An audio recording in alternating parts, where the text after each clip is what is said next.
Hey guys, it's Ernie, your Realist for Hire, back again to give you guys the reviews of the Superman movies from the past leading up to the new Man of Steel. It's hard to kind of talk about Superman 2 without talking about some of the controversy that got sparked when Richard Donner was unceremoniously fired, or in some circles left, the production due to a falling out with the producers on the subject matter of the movie and the material they wanted to use.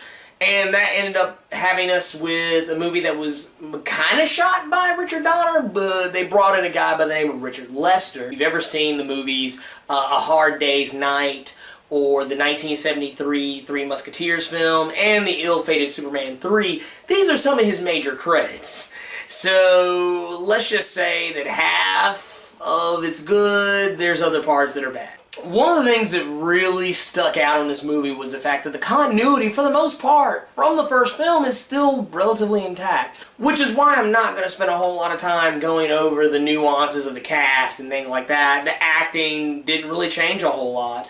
The portrayal of Lex Luthor is left pretty much untouched, other than the fact that he's more of a secondary villain in this movie and not even really all that important in the great scheme of things. To really put a finer point on the plot of this movie, we're going to sum it up real fast. That General Zod, Ursa, and Nod were trapped into in the beginning of the first film, and Marlon Brando ships their sad asses off into the far reaches of space, finds its way floating past the Milky Way galaxy as Superman, in an attempt to save the Eiffel Tower, sends a bomb-strapped elevator into space to explode, and the vibrations from it break the Phantom Zone shard and basically set them free. So his problems are of his own doing. Meanwhile, while all this is going on, Clark Kent is still trying to get his advances towards Lois Lane to finally bear fruit. He is shaking that tree. I mean, he is like...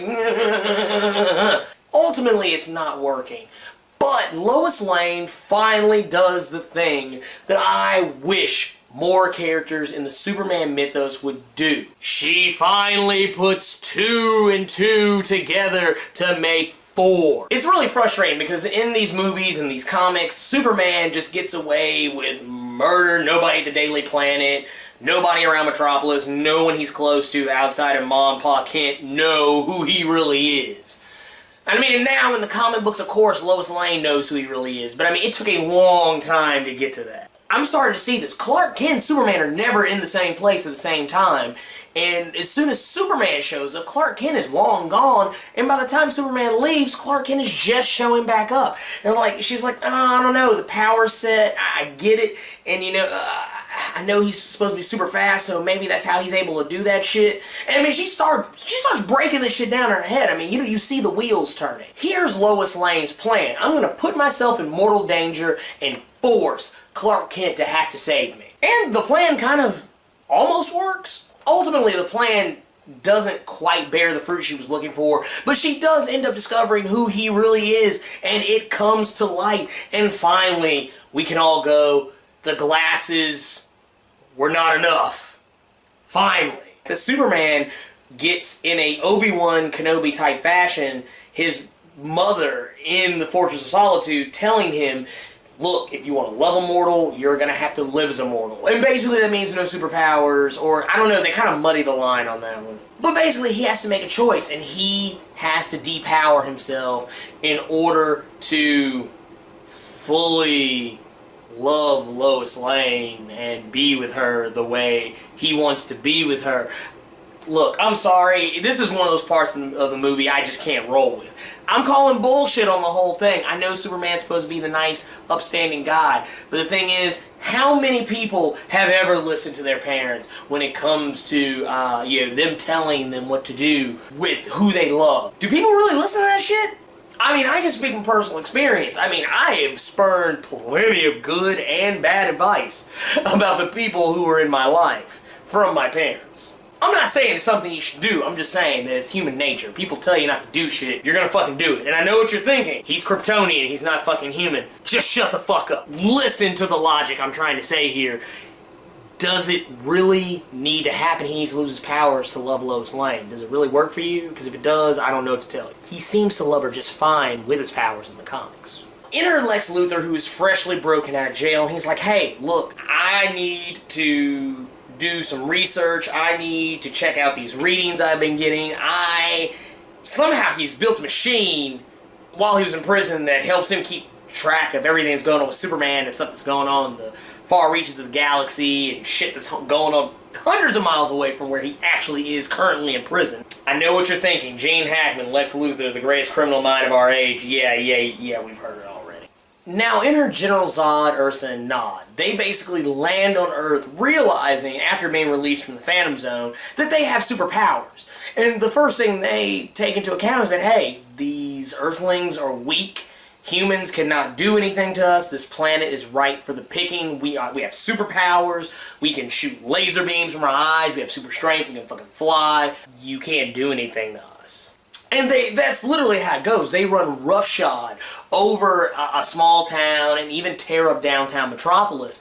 And they join forces with Lex Luthor, only in a mild way, because he's like, hey, I got something you want. And they're like, oh no. The plot gets really flimsy when you get to the third act, because at this particular point, Superman's not supposed to have powers anymore, and he kind of gets powers back, and then it's like, but I'm not strong enough to fight these guys, and I don't know. This is where the movie started really losing me, and that's when I actually started to lose a little bit of my interest.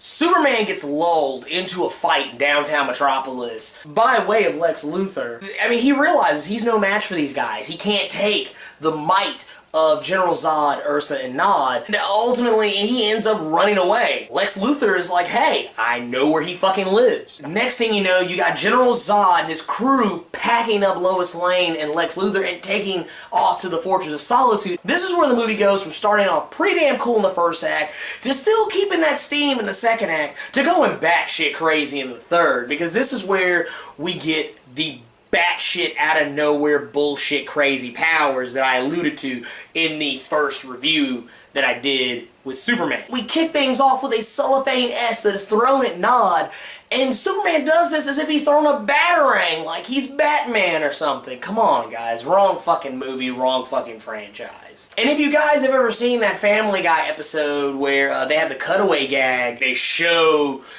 Superman throw the cellophane S and the guy hits the ground and he's like, hey, what the hell was that? And the guy's like, yeah, it sure stopped you, didn't it? And the guy's like, well, I don't know, that was a minor inconvenience. That's precisely what it was. Then you have the whole using the chamber thing to switch powers around, and they do this weird mirror match thing. Like, I don't know, they really kind of muddied the line on what powers Superman has. I mean, they started pulling powers from out of nowhere. I mean, it makes no sense. Of course, Superman does overcome, but the way it happens is just so batshit crazy. I don't know, it kind of lost me there. I want to preface everything I say by letting you guys know that I had kind of already mapped out in my head what I was going to give all of these Superman movies before I reviewed them. I was like, you know, hey, I'm going to give Superman 1 a must-see on TV. I'm going to give Superman 2 a fan-freaking-tastic. And Superman 3 and 4 are going to get some suck shit through a straw. Probably going to give Superman Returns some hot garbage.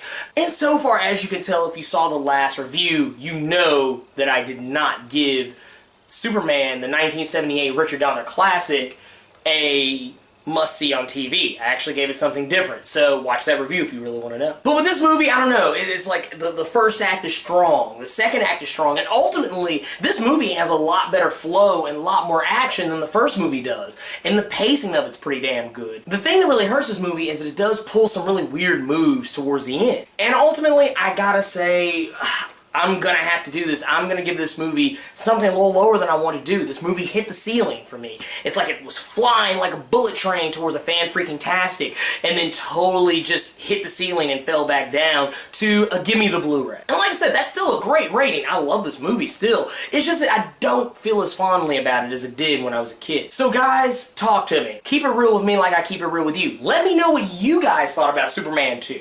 And also let me know what you think about the Man of Steel movie coming up. Don't forget to comment, like, and subscribe, and stay tuned for the next round of content.